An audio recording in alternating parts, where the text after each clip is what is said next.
রাধে রাধে বন্ধুরা, এই দেখো আজকে সকাল সকাল চলে এসেছি। আজকে আমার একটু কলকাতা যাওয়ার আছে, তাই জন্য। আর আমার মহারথীরাও উঠে পড়েছে, সব উঠে এখন চান হবে। চান টান করে ওদেরকে খাইয়ে দিয়ে তারপর আমি বেরোবো।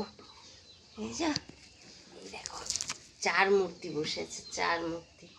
এই দেখো চার মূর্তি, এই চার মূর্তিকে চান করাবো, খাওয়াবো, সব রেডি করবো, করে তারপর আমি বেরোবো। আর চারটে পাখা চালিয়ে দিয়েছি, পাখার হাওয়াতে কি ঘুম সব বাবা। এই ট্রেনে তুলতে পারিনি।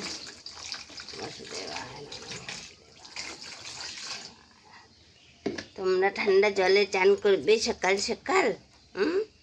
আমার মাধব বাবুর সঙ্গে চান করবে নাকি?